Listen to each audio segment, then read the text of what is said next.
ওয়ালা তারহালান্না বিলা উদ্দাতিন ফাইন্নাত তারিকা মাখুফুন মাখুফ।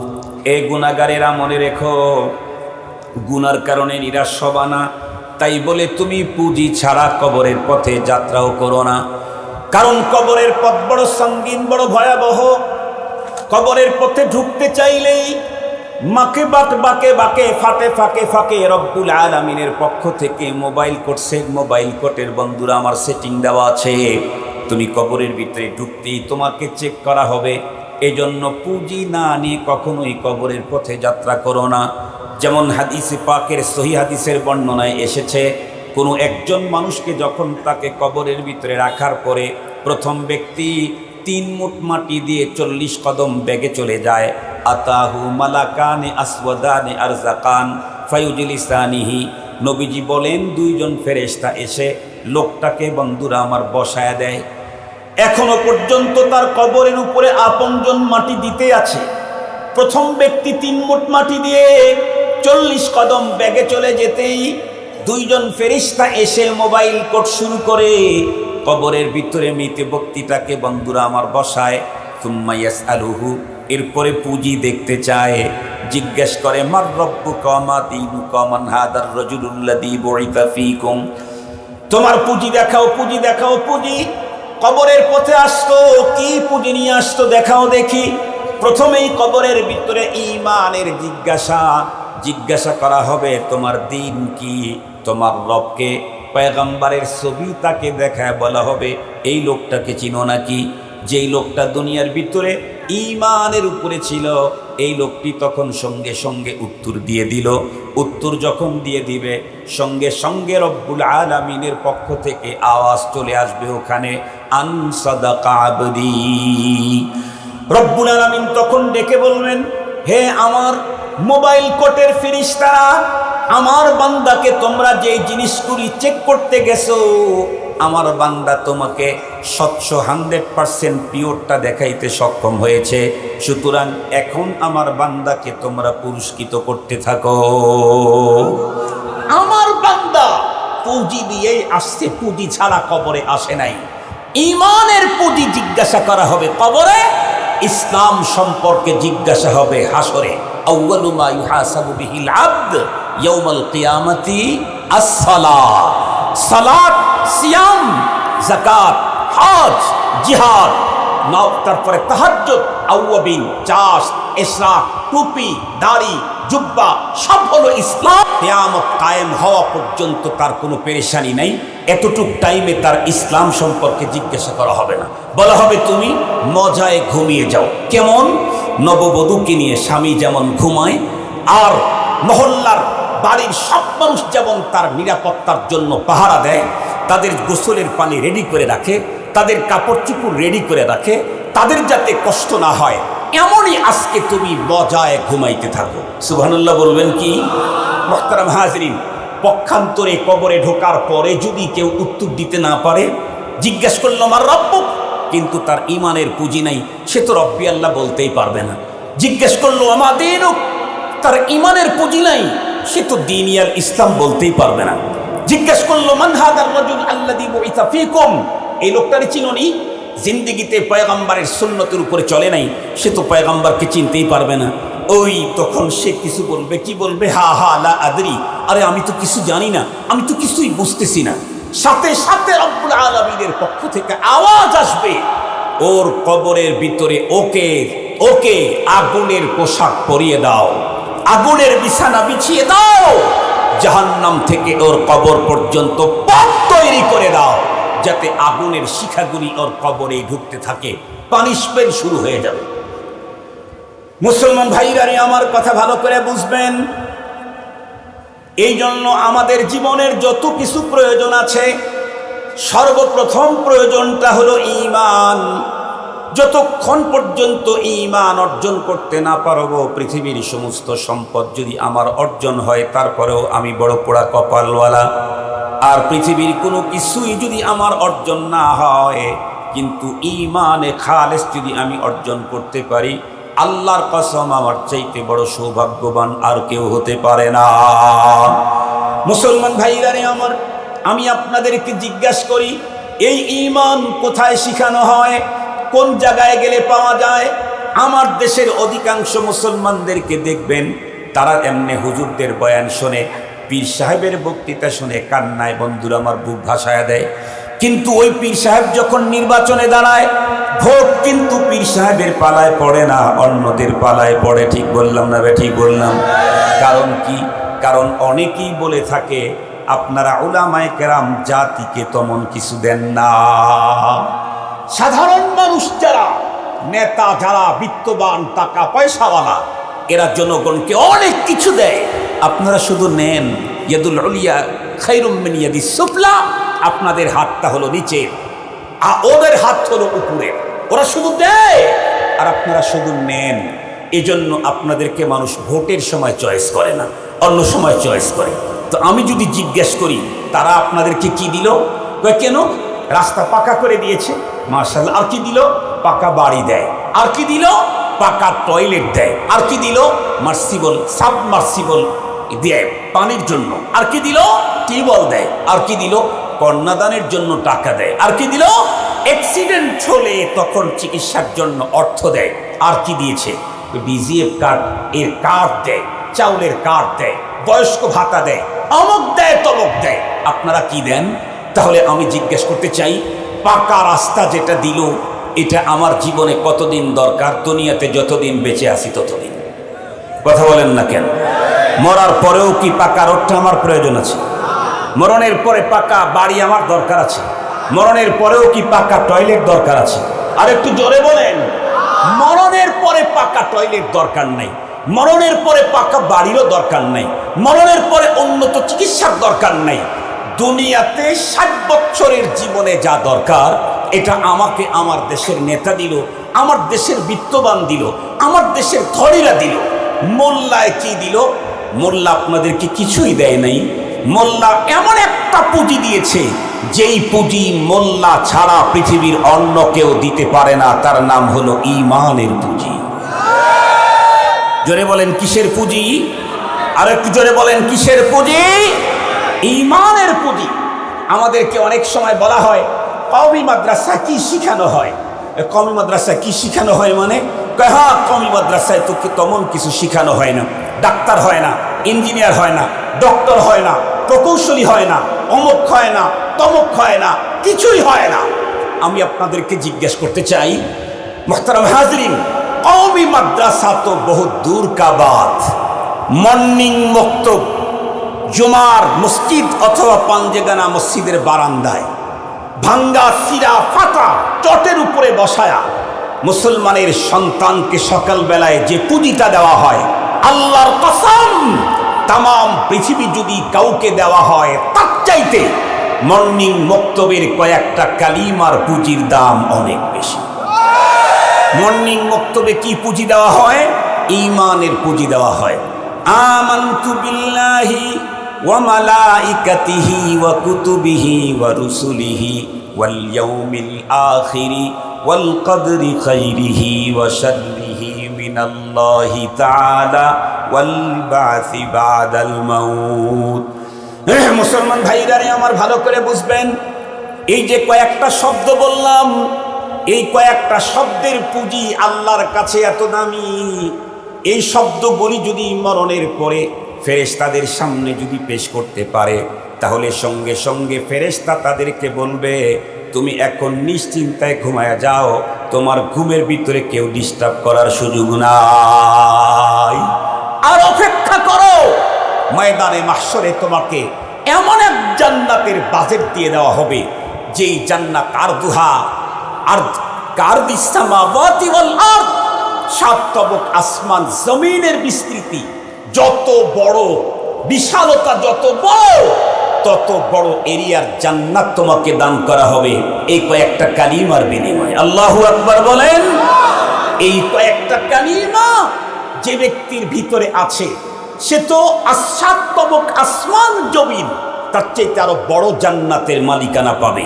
মাত্র কয়েকটা কালিমা, আমানতু বিল্লাহি ওয়া মালাইকাতিহি ওয়া কুতুবিহি ওয়া রুসুলিহি ওয়াল ইয়াউমিল আখির ওয়াল কদরি খাইরিহি ওয়া শাররিহি মিনাল্লাহি তাআলা ওয়াল বাসি বাদাল মাউত।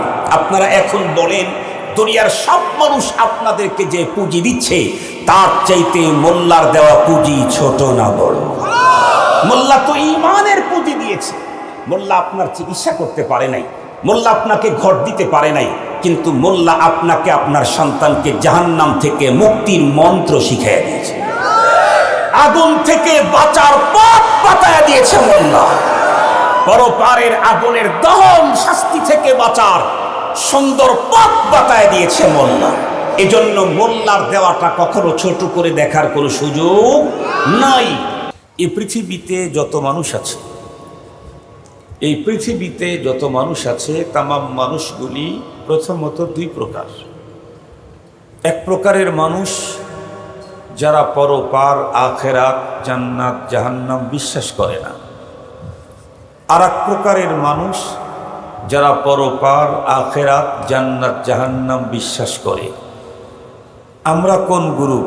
অবিশ্বাসীদের গ্রুপ না বিশ্বাসীদের গ্রুপ? বিশ্বাসীদের গ্রুপ। আমাদের বিশ্বাস অনেক আগানো। তামাম দুনিয়া মৃত্যু পর্যন্ত বিশ্বাস করে। মুমিন মৃত্যুর পরে অনেক লম্বা বিশ্বাস মুমিনের অন্তরে আছে। যেমন মৃত্যুর পরে আমাদের বিশ্বাস আল জান্নাত হক, ওয়ান নার হক, ওয়াস সিরাতু হক, ওয়াল হাউদু হক। এই এভরিথিং অনেক কিছু আমাদের বিশ্বাস আছে। এবং আমরা এটা জানি যে এই পৃথিবীতে আমাদের জীবন একদম স্বল্প ক্ষণস্থায়ী। আমাদের মূল জীবনের সূচনা হবে মৃত্যু থেকে। কখন থেকে? মৃত্যু থেকে। এজন্য কবি বড় সুন্দর করে বলেছেন, মৌত কো সমঝা হে গাফিল ইখতিতামে জিন্দেগি, मौत को समझा है गाफिल इख्तितामे जिंदगी, दर हकीकत मौत तेरे इब्तिदाए जिंदगी, दर हकीकत मौत तेरे इब्तिदाए जिंदगी। যারা গাফেল, জাহেল, তারা মৃত্যুকে জীবনের সমাপ্তি মনে করে। মূলত মৃত্যু প্রতিটি মানুষের মূল জীবনের সূচনা মাত্র। তাহলে ক্ষণস্থায়ী এই জীবন 70, 80, 90, 100 বছর, 200 বছরের। মৃত্যুর পরে আমাদের যে জীবন শুরু হবে, এই জীবনের শুরু আসে কিন্তু শেষ। একটু জোরেই বলেন। শুরু আছে, ওই জীবনের সমাপ্তি নেই। সেই জীবনে আমাকে আপনাকে সুখী হওয়া দরকার আছে না নাই? এই পৃথিবীতে যদি কোনো মানুষ সুখী হয়ে থাকে, এত বেশি সুখী হয়েছে যে বিশ্বের ভিতরে তার মতো সুখী কেউ না, এই লোকের সুখটাও পরপারের সুখের তুলনায় কিছুই না। এই পৃথিবীতে যদি কোনো মানুষ এত বেশি দুঃখ বেদনা পেয়েছে, তার মতো দুঃখ বেদনা, কষ্ট, ক্লেশ পৃথিবীর কেউ পায়নি, তারপরেও পরপারের দুঃখের তুলনায় এই লোকের দুঃখ কোনো দুঃখই না। এজন্যই বলা হয় ক্ষণস্থায়ী জীবনের সফলতাও কোনো সফলতা না, মূল সফলতা হলো পরপারের চিরস্থায়ী জীবনের সফলতা। ক্ষণস্থায়ী জীবনের ব্যর্থতা কোনো ব্যর্থতা না, মূল ব্যর্থতা হলো পরপারের চিরস্থায়ী জীবনের ব্যর্থতা। হাদিসে পাকে এসেছে, আল্লাহ পাক রব্বুল আলামিন কিয়ামতে ময়দানে মাহশরে পৃথিবীর সবচেয়ে বেশি কষ্ট যেই লোকটা পেয়েছিল, আপনারা তো অনেক ইতিহাস হযরত উলামায়ে কেরামের জবানে শুনেছেন। ফেরাউন কর্তৃক নির্যাতন, নমরুদ কর্তৃক নির্যাতন, হামান সাদ্দাত কর্তৃক নির্যাতন, আবু জাহাল কর্তৃক নির্যাতন। বিশেষ করে এই তো কয়েক বছর আগে আমাদের পার্শ্ববর্তী রাষ্ট্র নাফ নদীর ওপারে, টেকনাফের ওইখানে একটা নদী আছে, তার নাম নাফ নদী। এই নদীর ওপারেই মায়ানমার। এই মায়ানমারে রোহিঙ্গা মুসলিমদের উপরে নির্যাতনের দৃশ্য আপনারা সোশ্যাল মিডিয়াতে দেখেছেন। কি দেখেছেন? জীবন্ত মানুষটার শরীরের চামড়া খুলেছে, এরপরে দেহ থেকে গোস্ত কেটে কেটে চিবিয়ে চিবিয়ে খেয়েছে। এতটাই নির্মমতা, চূড়ান্ত পর্যায়ের অমানবিকতা তারা দেখিয়েছিল। এর চাইতেও যদি পৃথিবীর কোনো মানুষ অনেক বেশি কষ্ট পেয়ে থাকে, সেই মানুষটাকে আল্লাহ পাক পরপারে ফেরেশতা দিয়ে বলবেন যে একে একটু জাহান্নামের কিনার দিয়ে ঘুরায় নিয়ে আসো। এই লোকটাকে যখন জাহান্নামের কিনার দিয়ে ঘুরায় আনা হবে, রব্বুল আলামিন জিজ্ঞেস করবেন, পৃথিবীতে তুমি কি পরিমাণে দুঃখ বেদনা পেয়েছো? জাহান্নামের কিনার দিয়ে ঘুরে এসে জাহান্নামের শাস্তির পদ্ধতি সিস্টেমগুলি দেখেই এই লোক পৃথিবীতে পাওয়া সকল দুঃখের কথা ভুলে যাবে। সে বলবে, আরব, পৃথিবীতে আমি কোনো দুঃখই পাই নাই। তাহলে সেই জীবনের দুঃখ কত বড় ভয়ঙ্কর।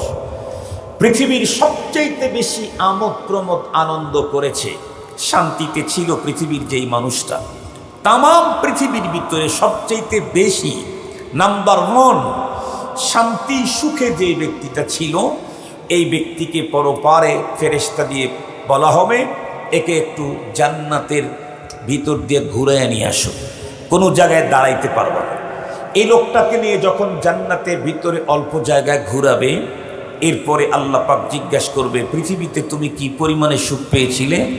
জান্নাতের সুখের সিস্টেম পদ্ধতি দেখেই এই লোকটা তার পৃথিবীর সুখের কথা মুহূর্তেই ভুলে যাবে।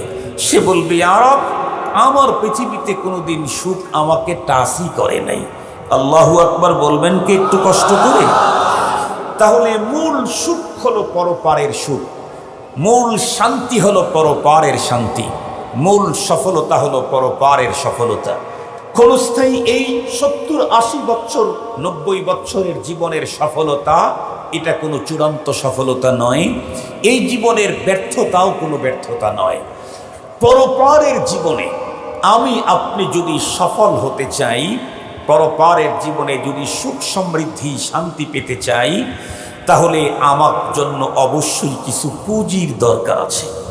এই পৃথিবীতে কোনো মানুষ তার চাহিদা পূরণ করতে চাইলে পুঁজি লাগে না? লাগে না? অবশ্যই পুঁজি লাগে। যে কোনো চাহিদা পূরণে কোনো না কোনো পুঁজি বিনিয়োগ করতেই হয়। আমি আর আপনি যদি পরপারের চিরস্থায়ী জীবনে সুখ শান্তি সমৃদ্ধি যদি পেতে চাই, তাহলে আমাদের জন্য পুঁজির প্রয়োজন আছে না নাই? আছে।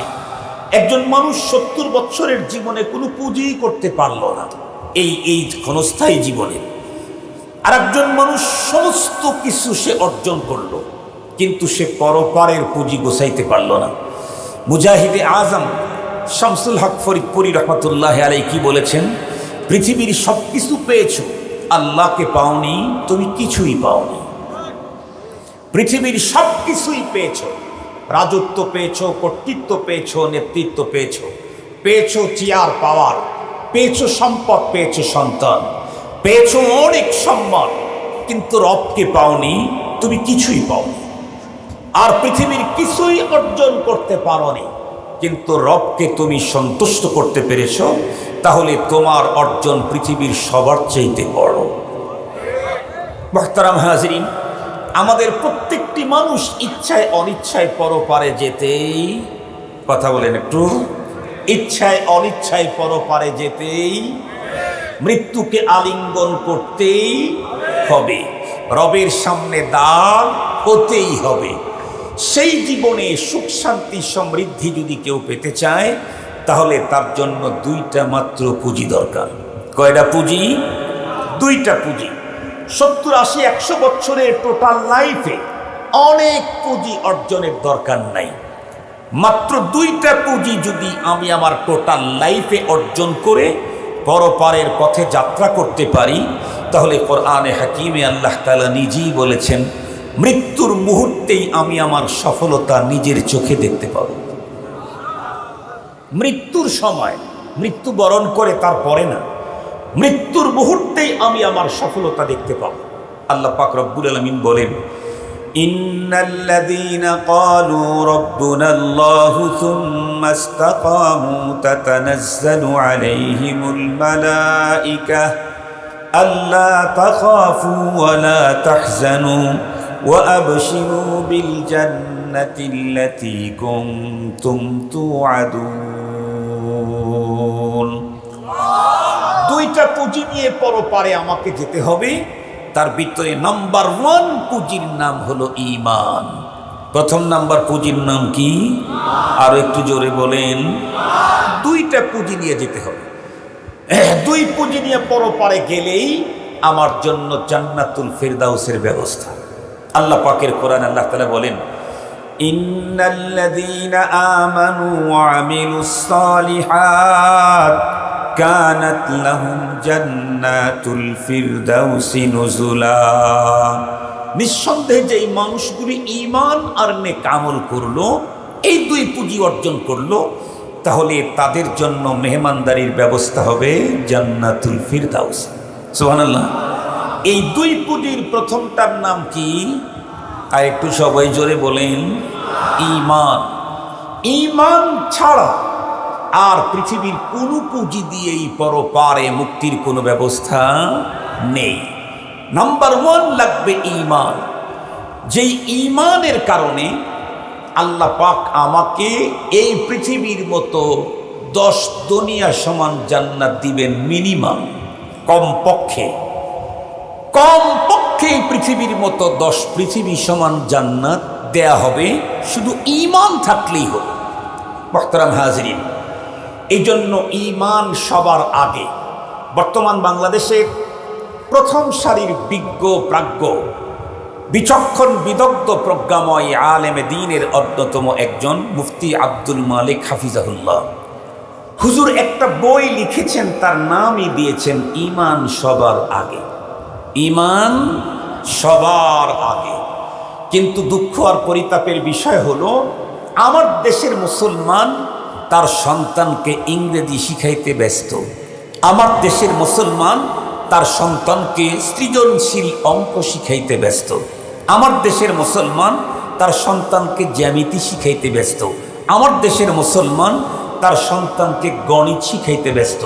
আমার দেশের মুসলমান তার সন্তানকে arts, commerce, physics, science, technology আরও কত কিছু শিখানোর জন্য প্রায় পাগল পারা। যেই সম্পদ ছাড়া মানুষের কোনো মূল্যই নাই পরপারে, তার নাম হলো ঈমান। এই ঈমান শিখাবার তেমন কোনো গুরুত্ব এদেশের মুসলমানদের ভিতরে দেখা যায় না। মুহতারাম হাজিরিন, বিশেষ করে বেশি টাকাওয়ালা, বড় চেয়ার আর পাওয়ারওয়ালা, এরা তো ঈমান থেকে অনেকেই, সবাই না, ঈমান থেকে অনেকেই অনেক দূরে। আপনারা শুনলে অবাক হবেন, বাংলাদেশে বাস করে, বাংলা মাতৃভাষার জন্য যারা শহীদ হয়েছে তাদের জন্য মায়া কান্নাও করে, কিন্তু তাদের ঘরে যেই সন্তান জন্ম নিয়েছে, ছোট্ট বাচ্চা, মাত্র কথোপকথন শুরু করেছে, এই বাচ্চার সাথে বাংলা বলা নিষেধ। এমনকি কাজের বুয়া কি এমএ পাশের হয়? এমএ পাস হইলে কাজ করতে যাইতো? তাই এমএ পাস হইলে তোমার টিচারই করত। কাজের বুয়াও যদি কখনো কোনো বাসাতে তাদের ছোট্ট বেবি বাচ্চার সাথে যদি বাংলা বলে, এ কারণে কাজের বুয়ার উপরে টর্চারিং করা হয়, নির্যাতন করা হয়। এদের প্রথম থেকেই ইংরেজি বলা শেখানো হয়। আমার ইমিডিয়েট ছোট ভাই, আপনারা অনেকে তাকে চিনেন, হযরত মাওলানা আব্দুল লতিফ খান, উনি বলেন, ভাইয়া আমি একবার ঢাকায় গেছি আমার এক ফ্রেন্ডের বাসায়, মানে আমার ছোট ভাইয়ের ফ্রেন্ডের বাসায়। তো উনি হুজুর মানুষ গেছে, 2-3টা ছেলে ওই বাসা আমার ছোট ভাইয়ের সামনে এসে দাঁড়িয়েছে। তো আমার ছোট ভাই ভদ্র ভাষায় তাদেরকে জিজ্ঞেস করছে, বাবু তোমরা কেমন আছো, তোমাদের কি নাম, কি করো তোমরা? ওরা কোনো কথা বলে না। আবারও জিজ্ঞেস করছে, কোনো অ্যান্সার নেই। আবারও জিজ্ঞেস করছে, কোনো অ্যান্সার নেই। আমার ভাই তখন চিন্তা করতেছে, আহা ছেলেগুলি কি সুন্দর, চেহারা কমলা লেবুর মতো দেখতে, কত ফাইন, কিন্তু কথা বলতে পারে না, বোবা। কিছুক্ষণ পরে তার বন্ধু যখন ভিতরে ঢুকছে, তো জিজ্ঞেস করে, দোস্ত এই ছেলেগুলি তোমার কি হয়? কয় এটা ভাতিজার, ওটা ভাগ্নে। তো তোমার ভাতিজাদের এত সুন্দর চেহারা, অথচ এই ছেলেগুলি কথা বলতে পারে না, বোবা। কয় কেন, কে বলছে তোমাকে বোবা? আমি তো ওদেরকে 3-4বার 3-4টা প্রশ্ন করলাম, কোনো উত্তরই তারা দিল না। তখন ওই বন্ধু তখন আমার ছোট ভাইকে বলছে, তুমি যে প্রশ্ন করেছো এটা কি বাংলাতে না ইংরেজিতে? আমার ছোট ভাই বলছে, কেন বাংলাতে? বন্ধু তখন হেসে দিয়ে বলে, এ কারণেই তো তোমাকে উত্তর দেয় নাই, তুমি ইংরেজিতে জিজ্ঞাসা করো, পটপট করে তোমাকে উত্তর দিবে। কেন? কারণ ওদের বাংলা বলা নিষেধ। খায় বাংলাদেশে, থাকে বাংলাদেশে, ভিনদেশীদের গান গায়, ভিনদেশীদের গান গায়। আমরা ভাষাকে অবজ্ঞা করি না, কোনো ভাষাকেই না, হোক সেটা ইংরেজি অথবা অন্য কোনো ভাষাকে অবজ্ঞা করি না। অবজ্ঞা করি তখন যখন ওই ভাষা শিখাইতে গিয়ে, ইংরেজি শিখাইতে গিয়ে সন্তানদেরকে ইংরেজ করে ফেলে। তখন ইংরেজি শিখতে কোনো বাধা নাই, তবে ইংরেজি হয়ে যাওয়ার পারমিশন নাই। আজকে ছোট্ট বাচ্চা জন্মের পরে আব্বা আব্বা শিখানো হয়, আম্মা আম্মা শিখানো হয়, আল্লাহর পরিচয় করানো হয় না। সর্বপ্রথম শব্দ আব্বু বলো, আব্বু, ড্যাডি বলো। অথচ সন্তানের প্রথম শব্দ মুখ থেকে বের করা দরকার ছিল আল্লাহ। যেই সন্তান আল্লাহ চিনে, ও আব্বাকেও চিনবে, আম্মাকেও চিনবে, ফুপিকেও চিনবে, আপনজনকে চিনবে, সকল মুসলমানকে চিনবে। যে আল্লাহ চেনে না, সে আব্বা চেনার প্রশ্নই আসে না। মুসলমান ভাইরা রে, আমার কথা ভালো করে বুঝবেন। আমি যেই কথাটা আপনাদের হৃদয়ঙ্গম করাবার জন্য চেষ্টা করছি, সেটি হলো এই পৃথিবীর ক্ষণস্থায়ী জীবনে আমি সুখ আর শান্তিতে থাকতে চাইলে আমার কিছু পুঁজির দরকার আছে না নাই? পুঁজি দুনিয়াতে যার যত বেশি, দুনিয়াতে সুখ শান্তিতে থাকার ব্যবস্থা তার তত উন্নত। উন্নত গাড়ি কিনতে চাইলে পুঁজি লাগে, উন্নত বাড়ি করতে চাইলে পুঁজি লাগে, উন্নত জামা পড়তে চাইলে পুঁজি লাগে, উন্নত জুতা পড়তে চাইলে পুঁজি লাগে, দামি ফোন ব্যবহার করতে চাইলে পুঁজি লাগে, উন্নত সুন্দরী মেয়েকে বিয়ে করতে চাইলেও পুঁজি লাগে, উন্নত খাবার খেতে চাইলে পুঁজি লাগে। দুনিয়াতে যেমন প্রত্যেকটা কাজে পুঁজি লাগে, আমরা যারা কবরের পথের যাত্রী, বলুন তো দেখি পরপারে পুঁজির দরকার আছে না নাই? সেই কথাই তো একজন কবি মাত্র 2টা লাইনের ভিতরে চমৎকার বলেছেন। কবি বলেন, আয়া সাহিবাদ্দাম বিলা তাকনাতু ফা ইন্নাল ইলাহা রাউফুন রাউফ ওয়ালা তারহালান্না বিলা উদ্দাতিন ফা ইন্নাত তারিকা মাখুফুন মাখুফ।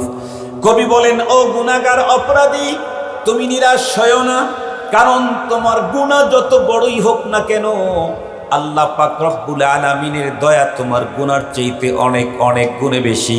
এ কারণেই তো আমাদের পয়গম্বর হাদিসে কুদসিতে বয়ান করেছেন, ক্বালা রাসূলুল্লাহি সাল্লাল্লাহু আলাইহি ওয়াসাল্লাম, ক্বালা আল্লাহু তাআলা ইন্না রাহমাতি সাবাকাত গাযাবি। আল্লাহ পাক বলেন, আমার রাগের চাইতে আমার দয়া বেশি। সুতরাং তোমার জীবনের গুনাহ যত বেশি হোক না কেন, তুমি যদি সত্যিকার অর্থে তুমি নিয়ম পদ্ধতি মেলে আমার কাছে সারেন্ডার করতে পারো, তুমি 1000 বছরের গুনাহ করেছো লম্বা 1000 বছরে, আর আমি আল্লাহ 1000 বছরের গুনাহ ক্ষমা করতে 1 সেকেন্ড লাগবে। 1 সেকেন্ড। বর্তমান জামানার রুমি বলা হতো, রুমিয়ে জামান বলা হতো। করাচির হযরত হাকিম মোহাম্মদ আখতার সাহেব রহমতুল্লাহি আলাইহি, ওনাকে রুমিয়ে জামান বলা হতো। উনি বলতেন, পাকিস্তান শহর এক সমুদ্রের পাশে, পাকিস্তান শহরে লক্ষ লক্ষ মানুষ বাস করে।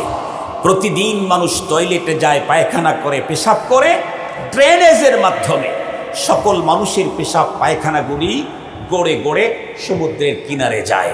সমুদ্রের কিনারটা দুর্গন্ধ হয়ে যায়, ময়লাযুক্ত হয়ে যায়।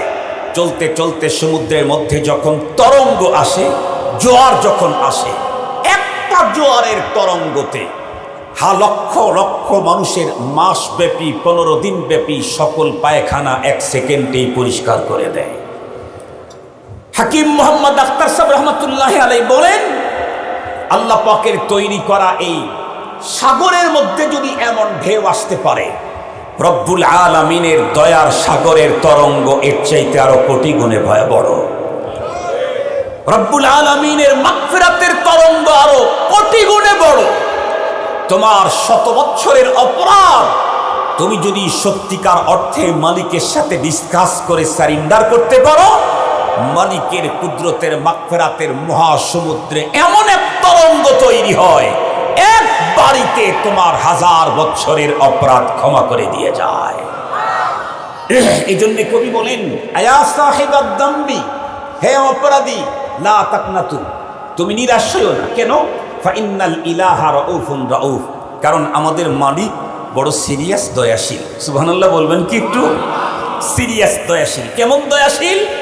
আমি গুনাহ করতে করতে করতে করতে কয়েক কোটি গুনাহ করে ফেলেছি, কিন্তু পরবর্তীতে মালিকের কাছে গিয়ে কমপ্লিট সারেন্ডার করেছি, তওবা করেছি, বিশুদ্ধ তওবা। তাহলে কি হবে? বলে শুধু আমার কয়েক কোটি গুনাহকে ক্ষমা করে দিবেন তাই না, আল্লাহর কোরআন আল্লাহ তাআলা বলেন, উলাইকা ইউবাদদিলুল্লাহু সাইয়্যাতিহিম হাসানাত। কয়েক কোটি গুনাহ নিয়ে তুমি যদি তওবা করো, শুধুমাত্র কেবলমাত্র তোমার গুনাহগুলোকে ক্ষমা করা হবে এমনটি না, বরং যেই পরিমাণে গুনাহ তোমার ছিল ওই পরিমাণে তোমাকে গুনাহ নেকি দিয়ে পরিবর্তন করে দেওয়া হবে।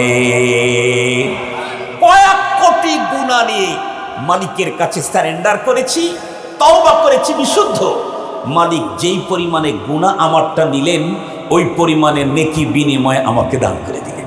সুবহানাল্লাহ বলেন। তো এমন রব যে আমাদের আছে, সুতরাং নিরাশ হওয়ার কোনো সুযোগ নেই। তবে সাথে সাথে কবি আরো একটা ইনফরমেশন করেছেন আমাদের, কি? ওয়ালা তারহালান্না বিলা উদ্দাতিন ফাইন্নাত তারিকা মাখুফুন মাখুফ। এ গুনাহগারেরা মনে রেখো, গুনার কারণে নিরাশ হবা না, তাই বলে তুমি পুঁজি ছাড়া কবরের পথে যাত্রাও করো না, কারণ কবরের পথ বড় সঙ্গীন, বড় ভয়াবহ।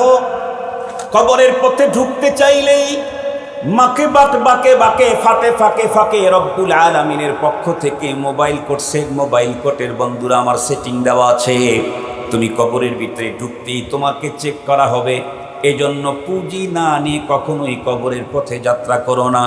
যেমন হাদিসে পাকের সহিহ হাদিসের বর্ণনায় এসেছে, কোনো একজন মানুষকে যখন তাকে কবরের ভিতরে রাখার পরে প্রথম ব্যক্তি 3 মুঠ মাটি দিয়ে 40 কদম বেগে চলে যায়, আতাহু মালাকানে আসওয়াদানে আরজাকান ফায়ুজলিসানিহি। নবীজি বলেন 2 জন ফেরেশতা এসে লোকটাকে বন্ধুরা আমার বসায় দেয়। এখনো পর্যন্ত তার কবরের উপরে আপনজন মাটি দিতে আছে। প্রথম ব্যক্তি 3 মুঠ মাটি দিয়ে 40 কদম বেগে চলে যেতেই 2 জন ফেরেশতা এসে মোবাইল কোর্ট শুরু করে কবরের ভিতরে মৃত ব্যক্তিটাকে বন্ধুরা আমার বসায়।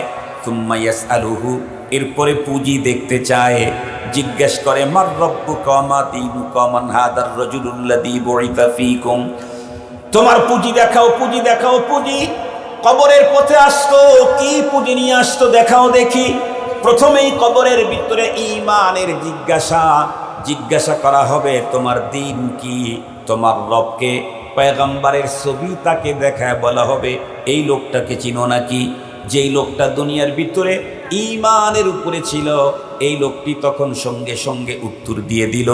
উত্তর যখন দিয়ে দিবে সঙ্গে সঙ্গে রব্বুল আলামিনের পক্ষ থেকে আওয়াজ চলে আসবে ওখানে, আন সাদাকা আবদি।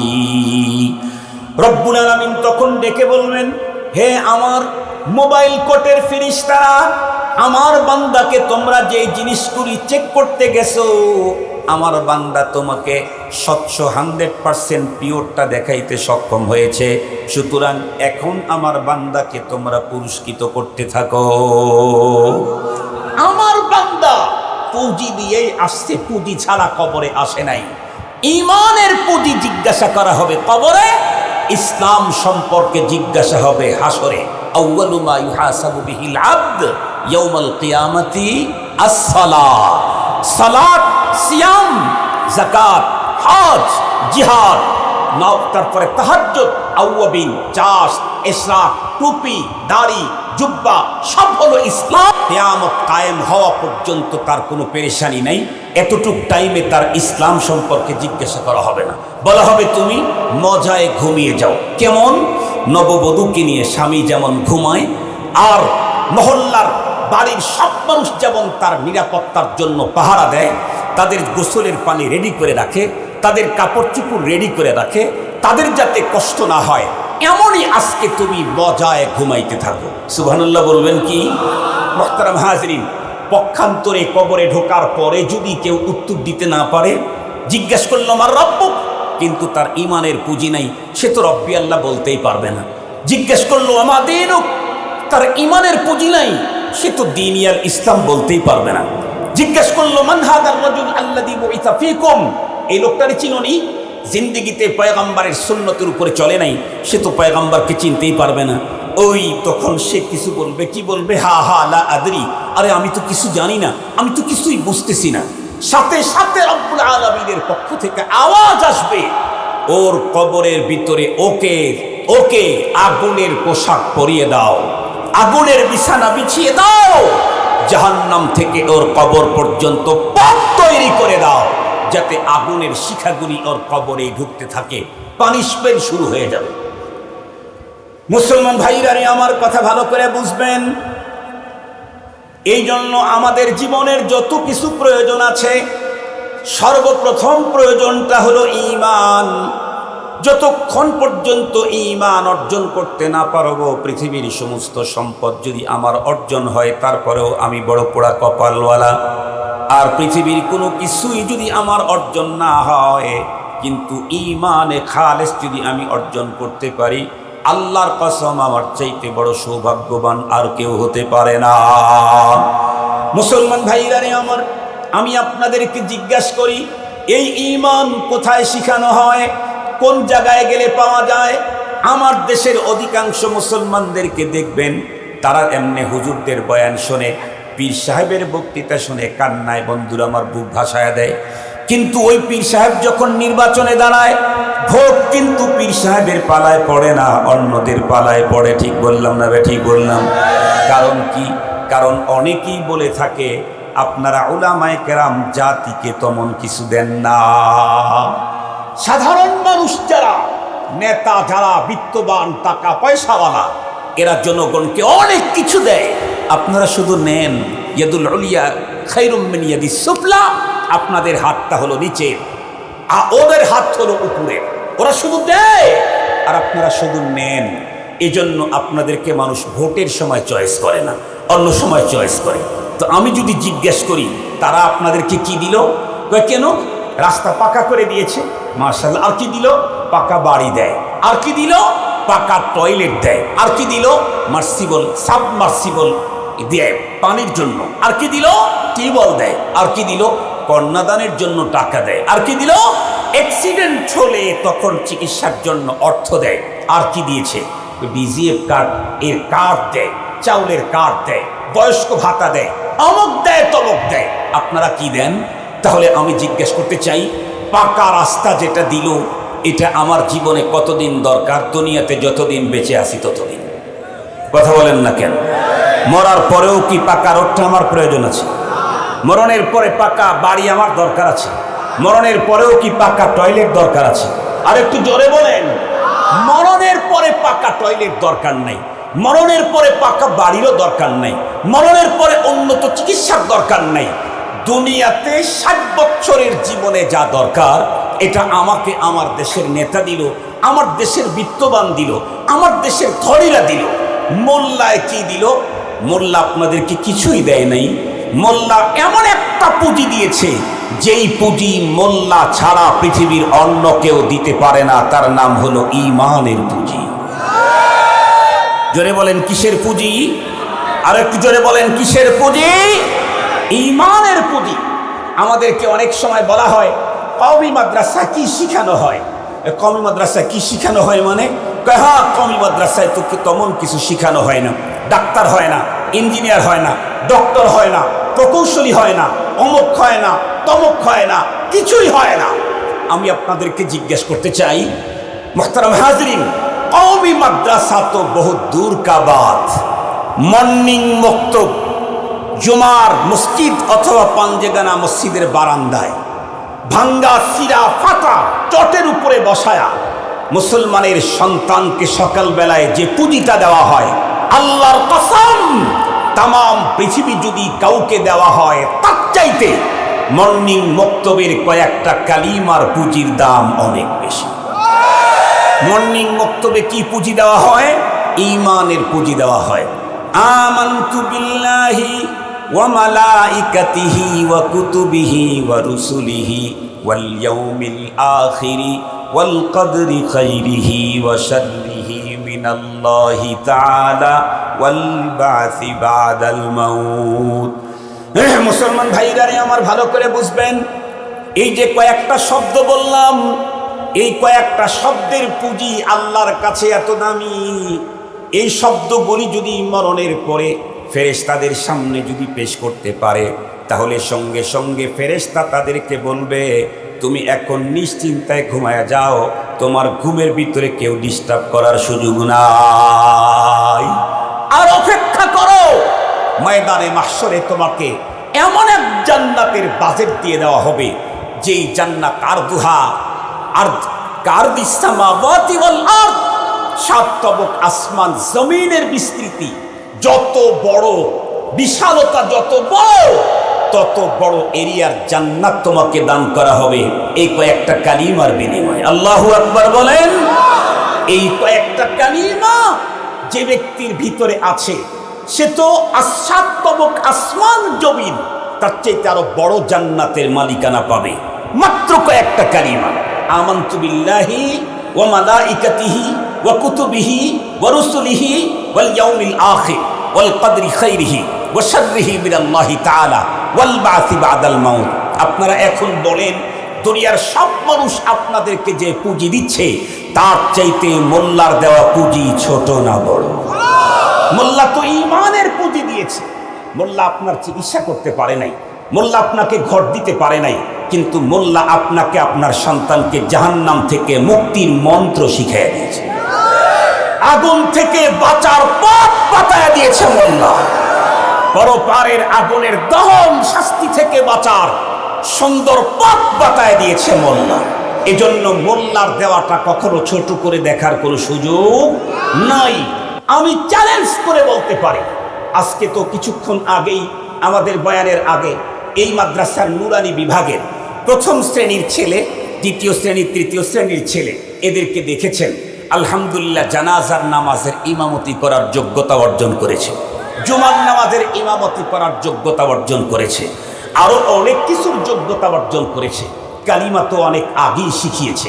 পক্ষান্তরে আমি চ্যালেঞ্জ করলাম, চ্যালেঞ্জ, আপনি যদি আপনার সন্তান একদম সিরিয়াস ব্রিলিয়ান্ট সবসময় সারা দেশের ভিতরে বোর্ডে স্ট্যান্ড করে, কিন্তু প্রথমে আপনি কোনো মাদ্রাসায় দিলেন না, মক্তবে দিলেন না, প্রথমেই এই ইংলিশ মিডিয়াম কিন্ডারগার্টেনে দিয়ে দিলেন, প্রি ক্যাডেটে দিলেন, এরপরে প্রাইমারিতে দিলেন, এরপরে হাই স্কুলে দিলেন, এরপরে কলেজে দিলেন, এরপরে ইউনিভার্সিটিতে দিলেন, এরপরে উন্নত ডিগ্রি অর্জন করার জন্য ইংল্যান্ডে পাঠালেন, হল্যান্ডে পাঠালেন, স্কটল্যান্ডে পাঠালেন, আয়ারল্যান্ডে পাঠালেন, আমেরিকায় পাঠালেন, লন্ডনে পাঠাইলেন, পৃথিবীর কোন রাষ্ট্রে পাঠাইলেন।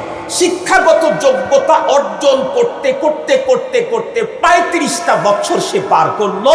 পৃথিবীর সবচাইতে বড় ডিগ্রি মেডিকেল সায়েন্সের FRCS, কথার কথা বলতেছি, এটাও সে নিয়ে আসলো, কিন্তু কোনোদিন মাদ্রাসায় যায় নাই, হুজুরের কাছে যায় নাই।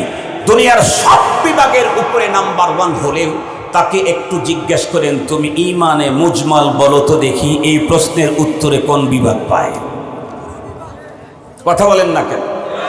ঈমানে মুফাসসাল বলো দেখি, সুযোগ নাই, বলতে পারে না। যে লোক দুনিয়ার সব বিজ্ঞান অর্জন করলো, দুনিয়াকে যিনি তৈরি করলেন তার সাথে সম্পর্ক করতে পারলো না, এর চাইতে বোকা, এর চাইতে বেহুদা পৃথিবীতে আর কেউ হতেই পারে না।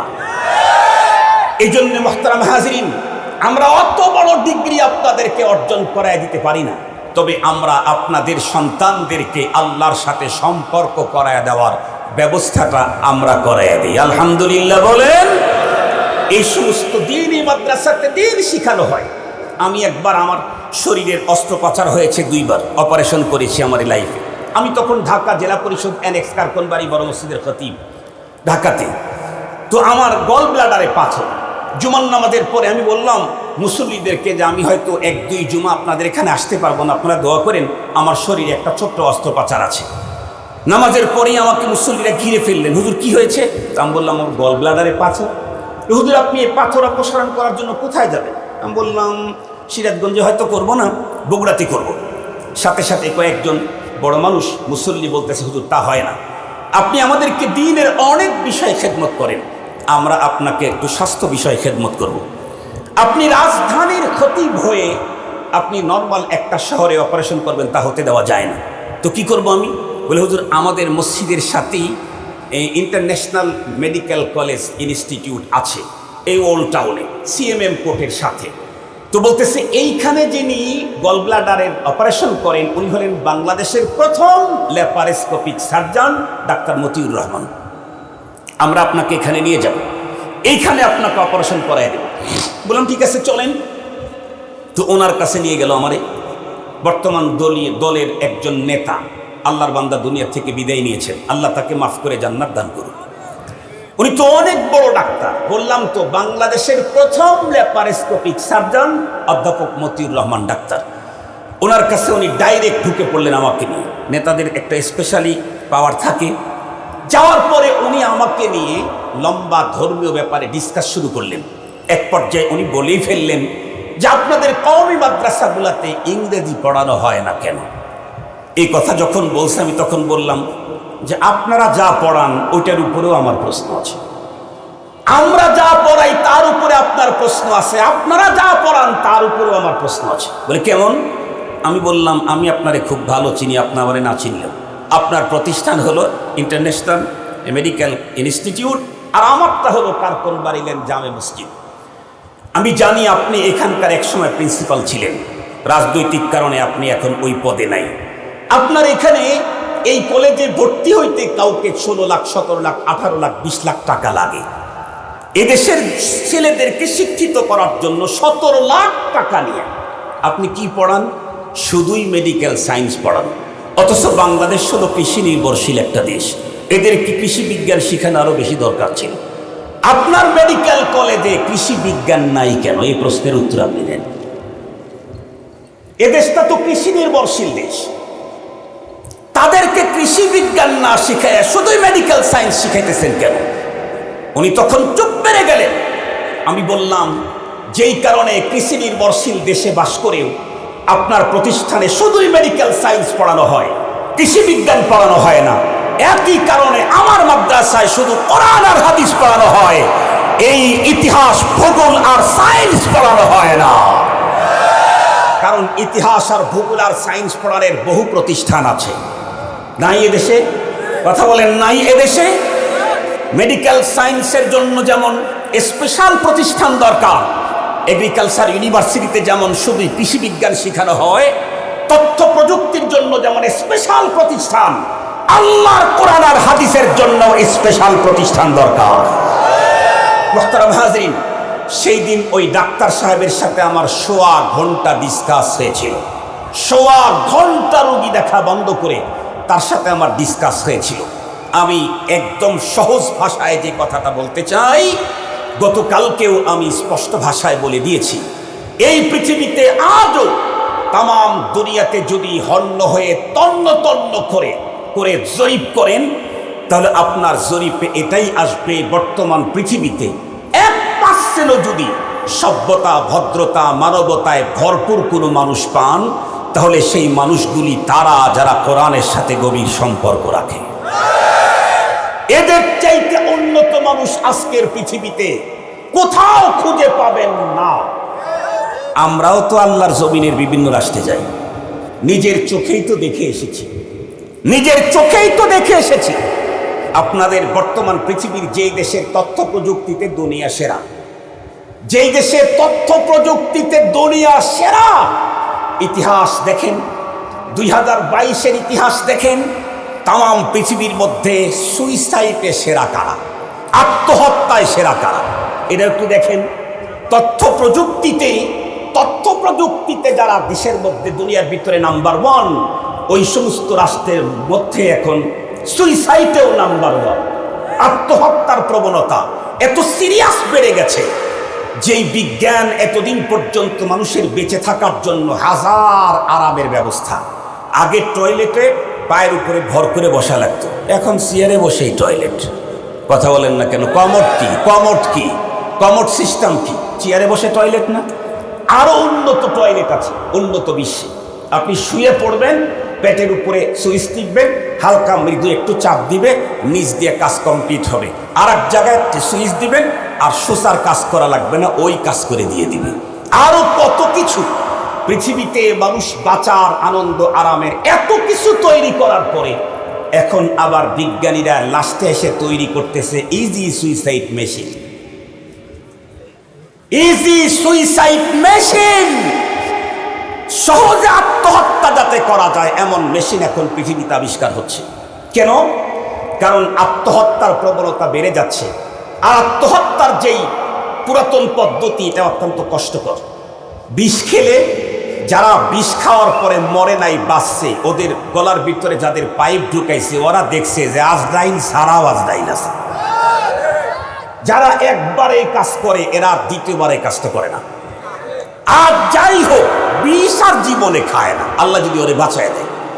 যারা চাক্কার নিচে পিষ্ট হয়ে মরে, মৃত্যুর আগ মুহূর্ত পর্যন্ত ক্রোধ, আবেগ, জীব এর কারণে মাথা দিয়েছে, কিন্তু মাথার উপরে যখন চাক্কা ওঠে তখন যে কষ্টটা হয় ও বলার আর সুযোগ থাকে না, কারণ তো শেষ। যারা গায়ে আগুন লাগায় দেয়, সুইসাইড করে, এদের কষ্টটাও ভয়ঙ্কর। যারা গলার ভিতরে রশি দিয়ে ফাঁস দিয়ে মরে, যাদের কষ্টটাও ভয়ঙ্কর। এক কথায় আত্মহত্যার প্রবণতা দুনিয়ার ভিতরে বেড়েছে, কিন্তু আত্মহত্যার পদ্ধতিগুলি অত্যন্ত কষ্টদায়ক। এই জন্য বিজ্ঞান কি করলো? ইজি সুইসাইড মেশিন আবিষ্কার করলো। তাদের তথ্য মতে যে কেউ যদি আত্মহত্যা করতে চায়, ওই পদ্ধতি বাদ দিয়ে আমাদের মেশিনের ভিতরে ঢুকলে একেবারে শ্বশুর বাড়ির মতো তেলতেলায় মরে যাবে। শ্বশুর বাড়ি যেতে যেমন তেলতেলায় যায় তেমন যাবে। আসলে কি এমন? আসলে কি এমন? মৃত্যু যন্ত্রণা বড় ভয়াবহ। মৃত্যু যন্ত্রণা থেকে মুক্তি পেতে চাইলে সুইসাইড ইজি মেশিন তৈরি করে হবে না, মালিকের সাথে বন্ধুত্ব করতে পারলে সম্ভব। মালিকের সাথে বন্ধুত্ব করতে পারলে সম্ভব, তাছাড়া কখনোই সম্ভব নয়। মুসলমান ভাইরারে আমার, লম্বা কথা বলতে চাই না। এ পর্যন্ত আলোচনা দিয়ে একটা কথাই আপনাদের অন্তরে বসাইতে চেয়েছি, সেটি হলো দুনিয়াতে কি পেলাম না পেলাম এটা বড় হিসাব না।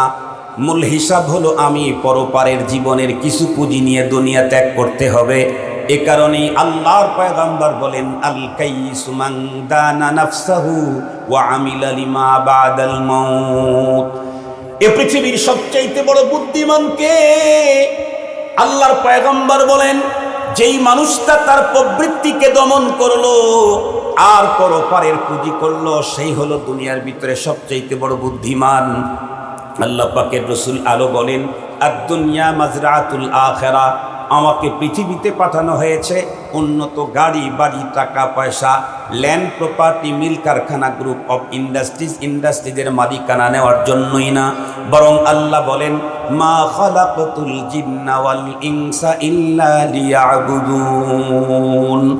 মা খালাকতুল জিন্না ওয়াল ইনসা বকা নিস্তে মকসুদু জুজ ইবাদত আজ জাহা। এই জন্যে মুসলমান সর্বপ্রথম যেই পুঁজিটা আমাদের দরকার তার নাম কি বলেন? আরো একটু জোরে বলেন কি? আমার জিজ্ঞাসা হলো, এই ঈমানের তালিম দেওয়া হয় আমার দেশের কোন জায়গায়? আরো একটু জোরে বলেন, কোন জায়গায়? ঈমানের মতো মহা সম্পদ মাদ্রাসাতে দেওয়া হয়। এখানে একজন ঈমানহীন মানুষ ঢুকলে পাক্কা ঈমানদার বানায় দেওয়া হয়। এই কারণে বন্ধুরা আমার, পৃথিবীতে যত প্রতিষ্ঠান হতে পারে, মুমিন ঈমানদারের কাছে মাদ্রাসার চাইতে বড় দামি কোনো প্রতিষ্ঠান হতেই পারে না। আলহামদুলিল্লাহ, আমি তো অনেক আগ থেকেই গাইবান্ধা, রংপুর, দিনাজপুর বিভিন্ন অঞ্চলে আল্লাহ পাকের মেহেরবানিতে দাওয়াতের এরশাদের নিসবতে আসা যাওয়া হতো। আমি আমার শুরু জীবনেই দেখতাম গাইবান্ধাতে মাদ্রাসা নাই। কুড়িগ্রামে এখনো পর্যন্ত উন্নত দাওরা হাদিস দুইটা মাদ্রাসাও পাওয়া যাবে না। লালমনিরহাটে আজ পর্যন্ত সম্ভবত একটা দাওরা হাদিস মাদ্রাসা নাই। যেই অঞ্চলের ভিতরে মাদ্রাসা নাই, ওই অঞ্চলের মানুষদের বন্ধুরা আমার উঠা বসা, কথাবার্তা, আচার আচরণ অত সুন্দর হয় না।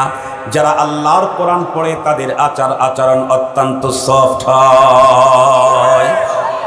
বন্ধুরা আমার, কোরআন তো এমনই এক জিনিস, এটা ধরলে মানুষকে সফট বানায় ছাড়ে। তার জ্বলন্ত প্রমাণ ইসলামী ইতিহাসের সবচাইতে ভয়ঙ্কর ভিলেনের নাম ফারুক আজম রাদিয়াল্লাহু আনহু। যেই ওমরে ফারুক রাদিয়াল্লাহু তাআলা আনহুর সামনে মক্কার কোন গোত্রের কোন নেতা তার সিদ্ধান্তের বিরুদ্ধে কথা বলার সাহস করত না। কেন? কারণ হযরত ওমরের সিদ্ধান্তের বিরুদ্ধে কথা বলা মানে নিজের রক্ত নিয়ে খেলা করা। সেই ওমরে ফারুক রাদিয়াল্লাহু আনহু ওনার গলায় যখন কোরআনের মালা পরায় দেওয়া হলো, আল্লাহর পয়গম্বর যখন কোরআনের তালিম দিয়ে দিলেন, উনি এতটাই সফট হয়ে গেলেন, উনি বলতেছিলেন তামাম আমার রাজত্বের পুরা এরিয়ার ভিতরে একটা যদি কুকুরও না খেয়ে মরে যায় তাহলেও আমাকে আল্লাহর আদালতে আসামির কাঠগড়ায় দাঁড় হতে হবে। আগে মানুষের রক্ত নিয়ে খেলা করতে দ্বিধাবোধ করতেন না, এখন কুকুর না খেয়ে মরে গেলে আল্লাহর আদালতে আমাকে জবাবদিহি করতে হবে। এই চিন্তা চেতনায় তার পেরেশানি এতটাই সিরিয়াস, ওনাকে বলা হয়েছিল আমিরুল মুমিনিন, আপনার অবর্তমানে আপনার যোগ্য সন্তানদেরকে আপনার মুসনদে বসালে কেমন হয়? উনি উত্তর করেছিলেন, যেই দায়িত্ব আমি পেয়েছি এই দায়িত্বে আমার পরবর্তী প্রজন্ম কাউকেই বসাইতে চাই না। এটা বড় ভয়াবহ দায়িত্ব, সিরিয়াস দায়িত্ব, অত্যন্ত কঠিন জটিল বিষয়। এজন্য এই দায়িত্ব আমি নিতে চাই না, আমার পরবর্তী কাউকে দিতে চাই না। মুহতারাম হাজিরিন, তার এই মানসিক ইনকিলাব, এই পরিবর্তন, যেই সময়ের মানুষ তার নিজের সন্তানদেরকে জিন্দা কবর দিত, সেই মানুষগুলি আর একজন বন্ধুর জন্য নিবেদিত প্রাণ হয়ে গেল, বুকের রক্ত পর্যন্ত ঢেলে দিল। এই পরিবর্তন এসেছে কোন শিক্ষায়? আর একটু জোরে বলেন, কোন শিক্ষায়? এই সেই কোরআনে পাকের শিক্ষার এক বাতিঘর আল্লাহর মেহেরবানিতে আপনাদের মলং বাজার দারুল উলুম হামিউস সুন্নাহ মাদ্রাসা। আলহামদুলিল্লাহ বলেন। সত্যি কথা বলবেন, আমাকে শোনাবার জন্য না, অতিথিবৃন্দদেরকে খুশি করার জন্য না, বড় হুজুরকেও খুশি করার জন্য। সত্য কথা বলেন তো দেখি, মাদ্রাসা প্রতিষ্ঠার আগে এ অঞ্চলের মানুষের আচার আচরণ, মসজিদগুলির যে অবস্থা ছিল, এখন কি কিছু পরিবর্তন হয় নাই? আর একটু জোরে বলেন। এই যে মুরব্বীরা তো মিথ্যা কথা বলে নাই, নিঃসন্দেহে 9 বছরে একটা দ্বীনি প্রতিষ্ঠান এখানে প্রতিষ্ঠা করার কারণে এলাকার মানুষের ইনসানিয়ত, মানবতা, মানুষের আখলাক, মানুষের চরিত্র, এমনকি এই এলাকার জমির দামও মনে হয় একটু বেড়ে গেছে। অন্য এলাকার লোকগুলি এই এলাকায় আত্মীয় করার জন্য ফিকির করবে, কারণ ওখানে দ্বীনি প্রতিষ্ঠান আছে, ইসলামের বাতিঘর আছে। এই জন্য মুহতারাম হাজিরিন, এই বাতিঘরের পিছনে যত তেল ঢালতে পারবো ততই এই দ্বীনের আলো, ইসলামের আলো তত দূর পর্যন্ত আলো ছড়াতে থাকবে। ঠিক বললাম না? ঠিক বললাম। আমরা মৃত্যু পর্যন্ত আমরা তো এই ইসলামের বাতিঘরে তেল ঢালতেই থাকবো। মৃত্যুর আগে আপনজনদেরকে ওসিয়ত করে যাব, বাবা দ্বীনের এই বাতিঘরগুলোকে কখনো যেন তেলবিহীন অবস্থায় নিভে না যায়। ওসিয়ত করে যেতে পারবো না ইনশাআল্লাহ?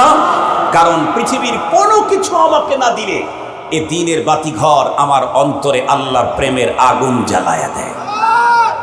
আমি আমার আলোচনাকে আর দীর্ঘায়িত করতে চাই না। এ দ্বীনি প্রতিষ্ঠান এই বাতিঘরের এই তেল ঢালার জন্য সর্বোচ্চ প্রচেষ্টা আমাদের চালু আছে, চালু থাকবে। দোয়ার আগ মুহূর্তে আমি আপনাদের কাছে একটু দেখতে চাই কে কতটুকুন এ দ্বীনি প্রতিষ্ঠানের জন্য সহযোগিতা করবেন। মাদ্রাসার ছাত্র যারা আছে তারা আপনাদের কাছে রুমাল নিয়ে যাবে, পকেটে 100টা টাকা আছে দিয়ে দেন। আর টাকা নাই, কয় কিলোমিটার দূর থেকে আসছেন, 2 কিলো পায়ে হেঁটে যান। একটা দিন কমপক্ষে আবু বকর সিদ্দিক রাদিয়াল্লাহু আনহুর মতো একটু আমল দেখেন। সিদ্দিক আকবর রাদিয়াল্লাহু আনহু ঘরের সব সম্পদ দিয়ে গিয়েছিলেন। আমার তো ওই ঈমান নাই, আমার তো ওই ঈমান নাই, তা কমপক্ষে আজকে আমার পকেটে যা আছে এটা টোটালটা মাদ্রাসার জন্য দিয়ে দেই। মাদ্রাসার ছাত্রদেরকে ভিতরে রুমাল নিয়ে যাওয়ার জন্য আহ্বান জানাচ্ছি। আপনারা উঠে যায়েন, আপনারা না ওয়াদা দিয়েছেন যে আখিরি মোনাজাতে নিজেদের গুনাহ মাপ, পিতামাতা যারা চলে গেছেন তাদের জন্য গুনাহ মাপ, ভবিষ্যৎ প্রজন্ম যারা আসবে তাদেরকে যেন আল্লাহ কুফুরি, শিরিকি, বেদাতের ছোঁয়া থেকে হেফাজত করেন।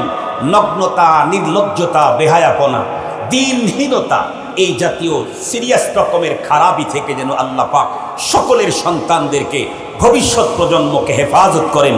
এই জন্য আমরা আল্লাহ পাকের কাছে চোখের পানি ছেড়ে কান্নাকাটি করে দোয়া করব।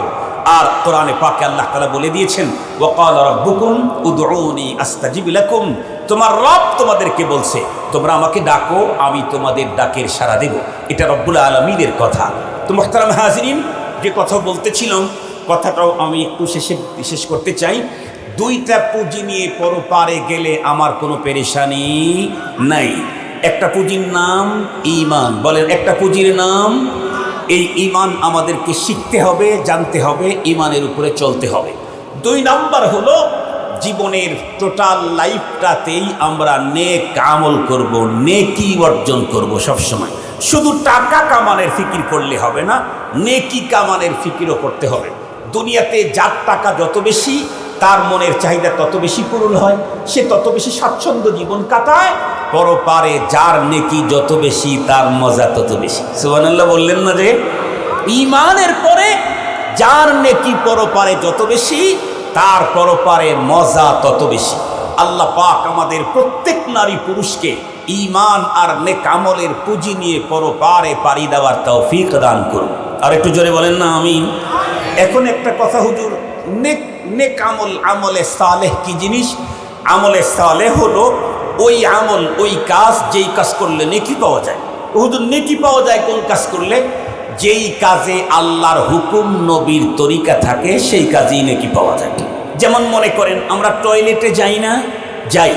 টয়লেটে যাওয়ার সময় যদি রাসূলুল্লাহর সুন্নত মেনে টয়লেটে যাই, তাহলে টয়লেটে গেলেই আমার নেকি হবে। মসজিদে ঢোকার সময় যদি নবীজির সুন্নতের উল্টা ঢুকি, তাহলে মসজিদে ঢুকেও গুনাহ হবে। মসজিদে ঢোকেও গুনাহ হবে নবীজির সুন্নতের উল্টা করলে। আর টয়লেটে গেলে, ঘুমাইলে, গোসল করলেও নেকি হবে, যদি এই কাজগুলি কার তরিকায় হয়? নবী মুহাম্মদুর রাসূলুল্লাহ সাল্লাল্লাহু আলাইহি ওয়াসাল্লামের তরিকায় হয়। আলহামদুলিল্লাহ, মোহাম্মদ সাইদুর রহমান সাবেক উপজেলা চেয়ারম্যান, উনি 5,000 টাকা দিয়েছেন। আলহামদুলিল্লাহ বলেন। আল্লাহ তাআলা চেয়ারম্যান মহোদয়ের এ দান খায়রাত কবুল করুক। এই ছোট ছোট দানের উসিলায় পরপারে আল্লাহ আমাদের মুক্তির ব্যবস্থা করে দিন। আমিন বলেন, আমিন বলেন। আরও যদি চেয়ারম্যান সাহেবের মতো আরও যদি কেউ মোটা অঙ্কের কিছু দিতে চান, অবশ্যই আমরা আপনাদের দানকে শ্রদ্ধার সাথে গ্রহণ করি।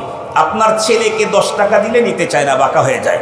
মাদ্রাসায় 5 টাকা দিলেও শ্রদ্ধার সাথে, মুহাব্বতের সাথে তা গ্রহণ করা হয়। এই জন্য আমি আপনাদেরকে অনুরোধ করব, যাদের সুযোগ আছে 100 টাকা, 10টা টাকা দিয়েও যদি হয়, আপনারা আজীবন এ দ্বীনি প্রতিষ্ঠানের সহযোগিতা করেই যাবেন, আজকেও করবেন। আল্লাহ তাআলা আমাদের সকলকে আলোচিত কথার উপরে আমলের তৌফিক দান করুক। জোরে বলেন আমিন। ব্যাগগুলি স্টেজের দিকে নিয়ে আসো। ছোট ভাইরা, তোমরা ব্যাগগুলি স্টেজের দিকে নিয়ে আসো। সবার শেষে একটা আমি আপনাদেরকে এলান শুনাই। আমি আমার গাড়িতে একটা কিতাব রাখি মাঝে মাঝে। এই কিতাবটা হলো সুন্নতের গাইড। জন্মের আগ থেকে মৃত্যুর পর পর্যন্ত খাওয়া, ঘুমানো, ওঠা, কাপড় পরা, নতুন কাপড়, ফল খাওয়া, সব সুন্নত তরিকা ওখানে লেখা আছে। কিতাবটা আমি লিখি নাই, আমার পীর ও মুর্শিদ আরেফ বিল্লাহ অধ্যক্ষ মিজানুর রহমান চৌধুরী হাফিজাহুল্লাহ পীর সাহেব দেওয়ানা, উনি লিখেছেন। কিতাবটা 2 রকমের, একটা মোটা 350 টাকা দাম, আর একটা চিকন 150 টাকা দাম। চিকনটাতে সংক্ষিপ্ত করে লেখা আছে একই কিতাব, আর ওটাতে বিস্তারিত লেখা আছে। যাদের সুযোগ আছে আমার গাড়ি থেকে সংগ্রহ করবেন, বাসায় তালিম করবেন। প্রত্যেক দিন কোনো এক টাইমে সবাই এক টেবিলে এক জায়গায় বসে 10 মিনিট কিতাব থেকে পড়বেন। আমি গ্যারান্টি দিলাম, চ্যালেঞ্জ করলাম, 4 মাস 3 চিল্লা পর্যন্ত কন্টিনিউ এই কিতাবের তালিম আপনার বাসায় করেন, দেখবেন আপনার বাসা থেকে সুন্নতের ঘ্রাণ বের হতে থাকে। বিশ্বনবীর সুন্নতে যদি হযরত ওমর রাদিয়াল্লাহু আনহুর মতো মানুষের পরিবর্তন হয়, সেই সুন্নত আমার ঘরে আলোচনা হলে, আমল হলে, আমি মুসলমান, আমার পরিবর্তন হবে না। এটা কখনো একটা দরকার। অত্যন্ত চমৎকার সুন্দর কিতাব, আল্লাহ পাক তৌফিক দান। খাজা ব্যাপারী, উনি ওনার ছেলে দিয়েছেন 1000 টাকা। আল্লাহ তাআলা দান কবুল করুক, জানে মালে আল্লাহ তাআলা বরকত দান করুক, আমিন বলেন। আর একটু জোরে বলেন আমিন। তাহলে এদেশের সবাই জনগণকে দেয়, সবচাইতে বড় জিনিস দেয় কারা? কথা বলেন না কেন? নেতারাও দেয়, টাকাওয়ালাও দেয়, ল্যান্ড প্রপার্টির মালিক, মিল কারখানার মালিক, গ্রুপ অফ ইন্ডাস্ট্রিজের মালিক, তারাও জনগণকে দেয়। সবচাইতে দামি বস্তু বিতরণ করে কারা? ওলামায়ে কেরাম। কথা বলেন কারা? তারা দ্বীন আমাদেরকে শিখায়, তারা ঈমান আমাদেরকে বিতরণ করে। এর চাইতে বড় উন্নত দাতা হয় না। এই জন্য আল্লাহ পাকের রাসূল বলেছেন, আল্লাহু আজওয়াদু জুদা সুম্মা আনা মিন বানি আদম। পৃথিবীর সবচাইতে বড় দাতা হলেন আল্লাহ, আল্লাহর পরে সবচাইতে বড় দাতা আমি মুহাম্মদুর রাসূলুল্লাহ সাল্লাল্লাহু আলাইহি ওয়াসাল্লাম। কেন? উনি যেই জিনিস দেন পৃথিবীর অন্য কেউ তা দেওয়ার যোগ্যতা রাখে না। সেটা হলো আল্লাহর দ্বীন। আল্লাহ তাআলা আমাদের সকলকে আজীবন দ্বীন আর দ্বীনদারদের সাথে থাকার তৌফিক দান করুন, ঈমান আর ঈমানদারদের সাথে থাকার তৌফিক দান করুন। ওয়া আখিরু দাওয়ানা আনিল হামদুলিল্লাহি রাব্বিল আলামিন। আসসালামু আলাইকুম ওয়া রাহমাতুল্লাহ।